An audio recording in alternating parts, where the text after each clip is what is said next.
Hello and welcome to the Scroll Sanity Podcast. I'm Nic Bella. And I'm Carmella Giel. Today, we're going to start off with our flows and friction segment. So I'm curious, Nic, how are things going on your end?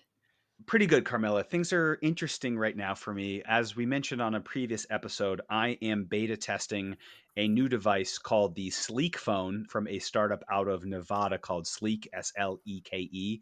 And essentially what they do is they take refurbished Android phones and they pull all the software off it and replace it with their own software that only includes essential applications. So things like ride sharing, they added my baby monitor, driving navigation and directions and that type of thing. But no social media, no browser. And it's so far working out really well. We both started on light phones. I still have my light phone, but that's a really friction full device, I think in a really intentional way, which there's some benefits to that. But for my lifestyle, I was missing things like a camera and I was missing not being able to check the baby monitor. So it's only been a few weeks testing the Sleek device, but so far I'm really enjoying it. One thing I did notice is I'm definitely checking it more than I did the light phone. I know when you and I both first switched, we thought to ourselves, wow, I used to check my phone a lot during the day. And then I switched to light phone and I don't feel the need to do that. So switching back to a big glass color screen that lights up when you touch it, I am finding myself doing that more. And I don't know if that's just because it's an old habit or where the compulsion's coming from, but the distinction is that there's nothing to really do on the phone, right? It's really just utility. So there's no rabbit holes for me to go down, no intrusive notifications or that type of thing. But it is something for me to keep an eye on. But so far, so good. How about you? Awesome. I've been experiencing some moments of frustration with the slow loading time on the light phone, but Mm. overall, I'm still a very happy dumb phone user. My husband laughs at me. You can be more patient and learn patience. But at Costco the other day, an older gentleman who was dishing out samples just said out of nowhere, a tornado could hit them and they wouldn't notice. And he was pointing at someone that was pushing a cart with their eyes glued to their phone. And so we struck up a conversation and I showed him my light phone. And it was just a nice moment of human connection as we pondered and philosophized about our current state of technology and humanity. Boy, oh boy, I had a scary moment myself. I was driving through the city that I live in, and it's the part of the city I was in was a hectic area.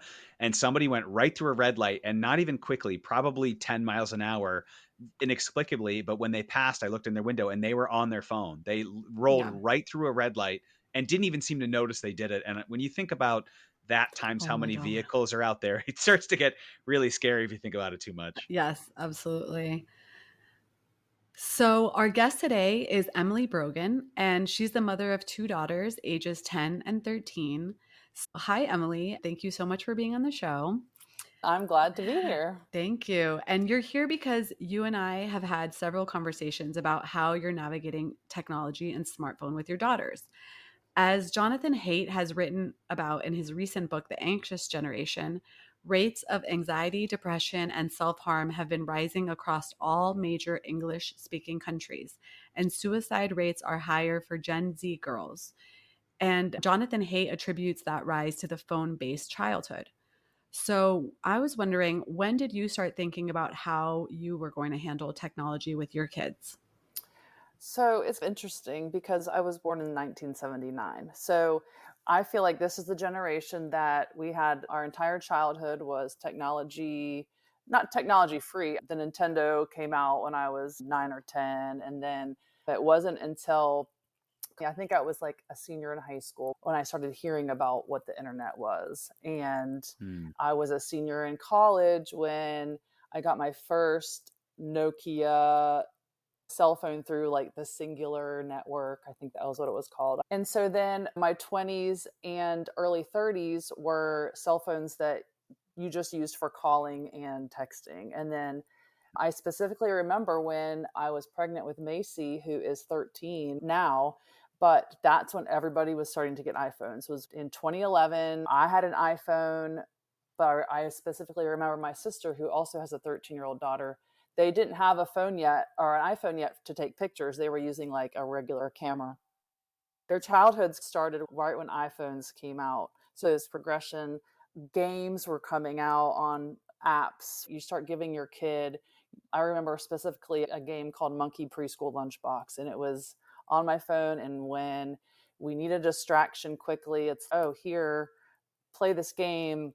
It's an educational game. It has numbers and colors. And so as they started getting a little bit older, the iPads started to become more popular, and you didn't have the DVD player in the minivan as much as kids are bringing their iPads into the car and having access to everything that's on there. But now that my 13-year-old is in middle school and cell phones are everywhere, she, until recently, was the minority and was like, she felt like she was the only one in school without a cell phone. Emily, for Macy, who's 13 Mm-hmm. and it sounds like was on the outside of the smartphone group looking in for a period of time, what were those conversations like between your family? Was there pleading and pressure and hope of getting a phone, or was it something that you were trying to find boundaries around? What was that like at home? Yeah, we'd always gone into sixth grade and beginning of seventh grade of, we're waiting till eighth grade for a phone. Like, there's no questions asked. That's just the way it is. We're waiting until eighth grade.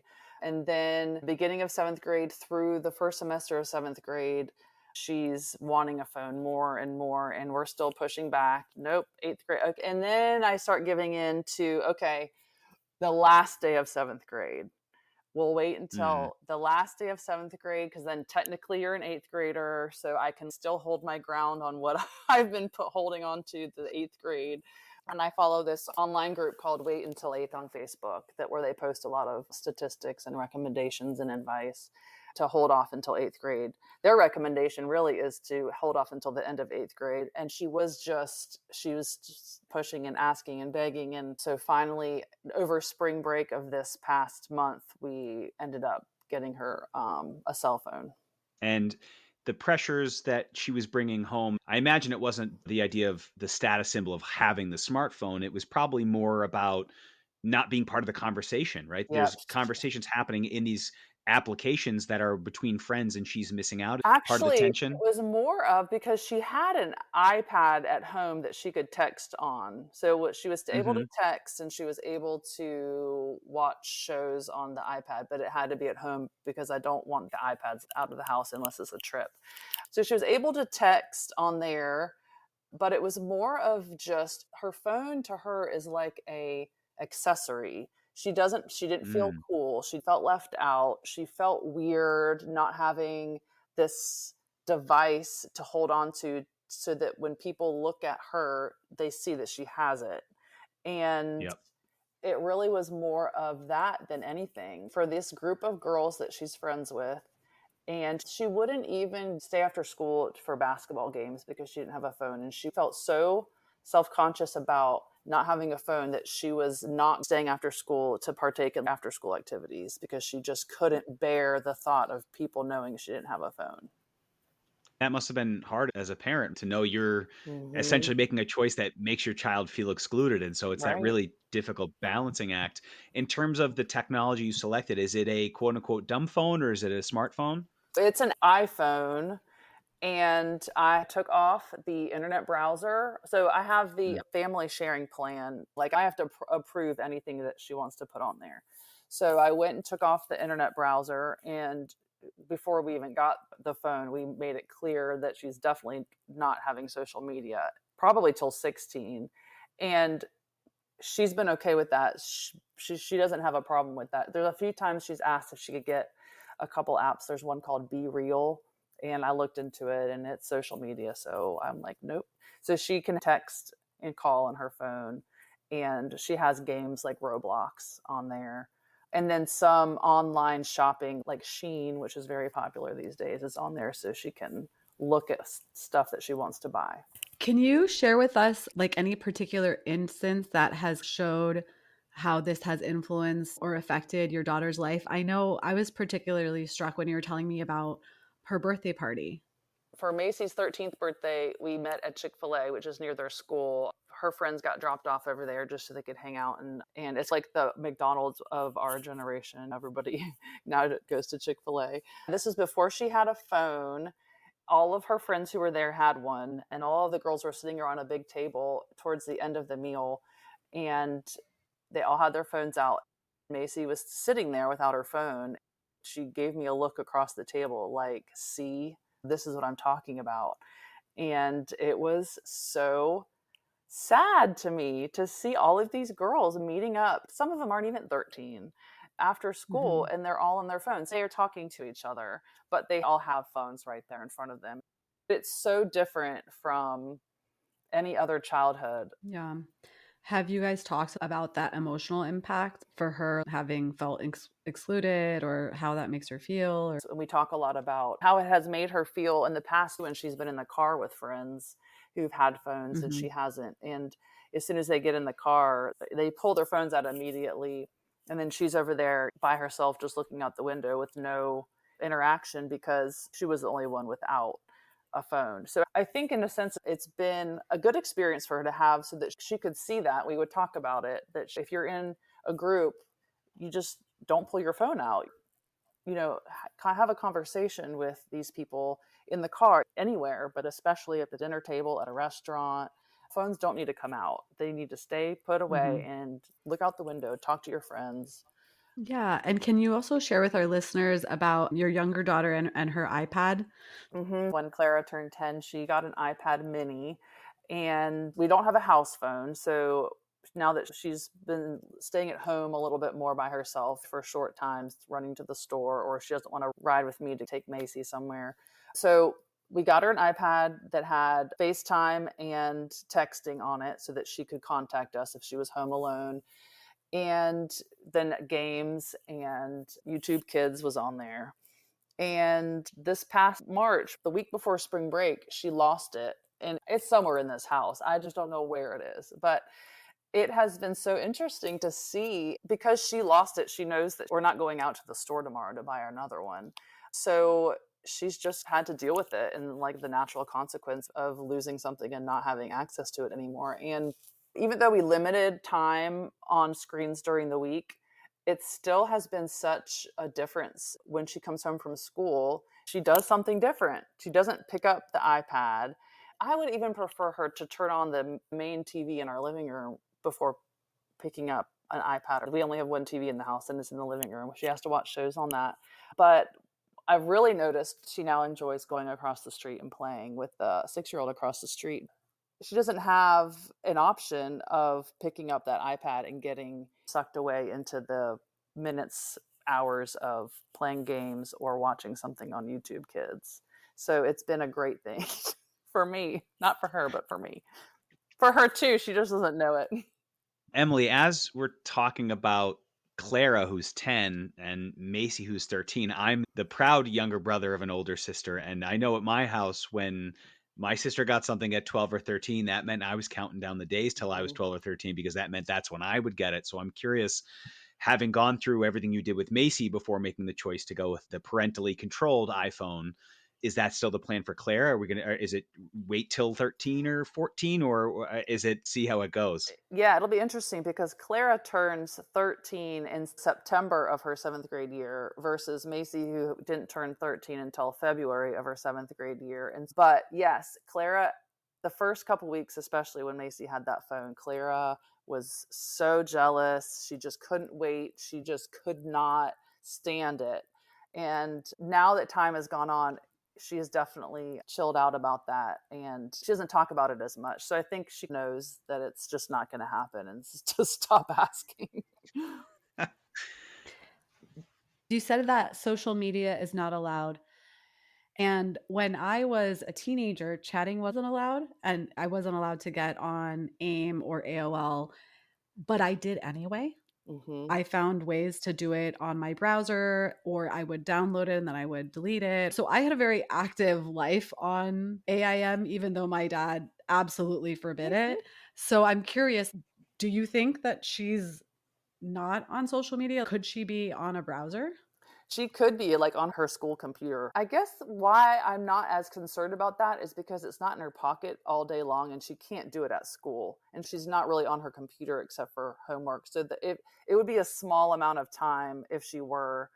But I'll tell you what she does do is she's got time limits on her phone during the school week.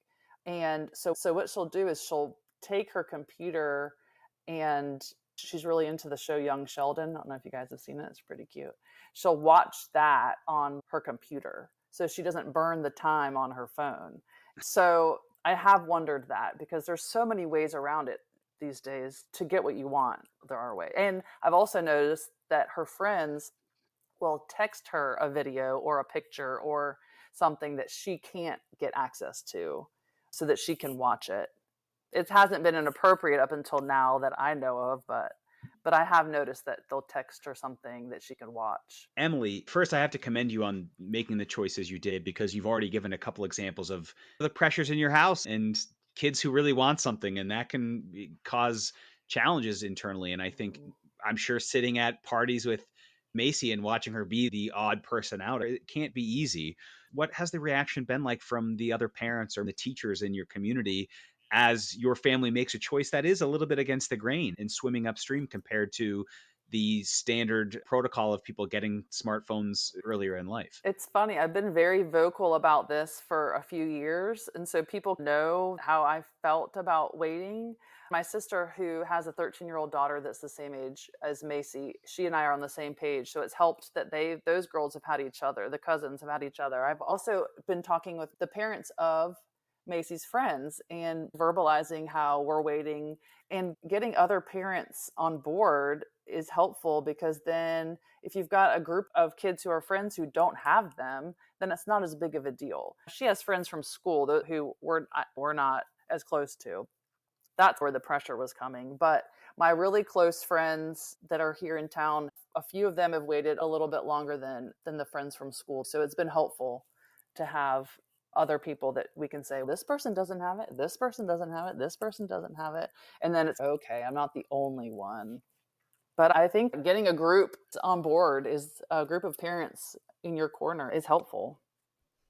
That's what Jonathan Haidt is really advocating for. This needs to be a group effort Mm-hmm. in order for it to really work, to take away that social pressure.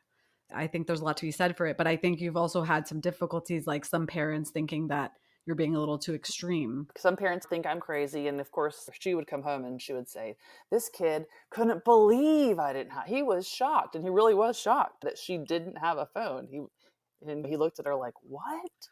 But it is what it is. Here we are. Carmel and I have talked about, we've come up against that where I've been in settings where I've taken out my light phone Yeah, or said I don't have a smartphone, and, I'm people look sure. at you like you're from another planet. So Yeah, I imagine for for kids who kids. don't even know, they don't know a world without the Mm. smartphone. I know it hasn't been long that Macy's had the iPhone, but how well do the family sharing parental controls work? Are you feeling comfortable with what it offers, or have there been challenges there?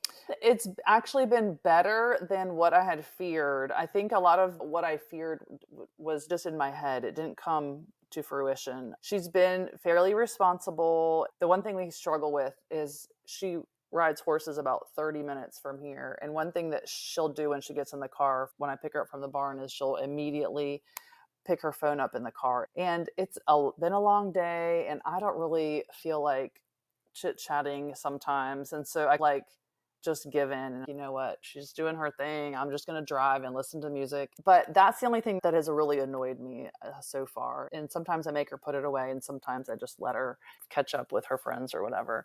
She's been pretty responsible with it, hasn't lost it. And she has to ask for more screen time if she wants to do something on there. So she'll send me a request and I just approve it or don't approve it. And she just has to accept whatever that is. Just to dive into that a little bit. So the way that works is Macy's on her iPhone, she runs out of the time that you've allotted for her, and on the phone she can send a request to your phone where you can Mm-hmm. actually approve more time. Is that how it works? Yep, that's how it works. And I can approve 15 minutes, an hour, or all day. And depending on what it is, I can decide if it's something that she just needs to do real quick, or if it's on a Saturday and it's pouring down rain outside and she wants to watch, I don't know, Netflix on there. It's so situational.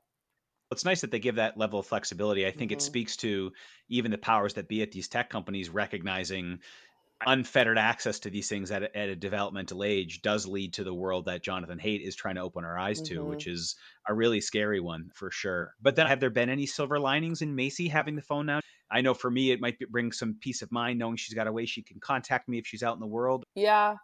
It's funny because we had gotten her an Apple Watch for calling us from wherever she is. She had it for 2 years because she goes ride horses and she's out at the barn, and sometimes she's by herself or needs a ride or needs to get in touch with us. That was our way of avoiding any cell phone as long as we could. And then, of course, the peer pressure at school is what pushed us to getting it. But it has been convenient. It's definitely easier. The service is better on it than on the watch. The watch service was spotty.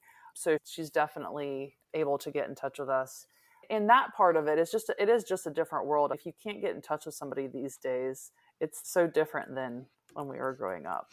Back in my day, I know.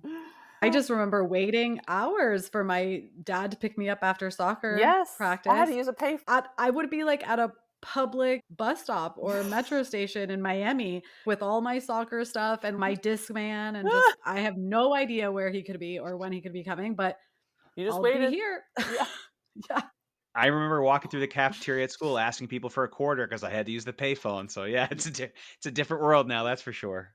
Yep. Talking to other parents, some have told me I need a smartphone because I need this app to communicate with my kid's school. Yes, I've heard that And too. so talking to a lot of parents, it makes me nervous because there seems to be a lot of demand for parents to be communicating with teachers via email or apps. Has that been the case for you?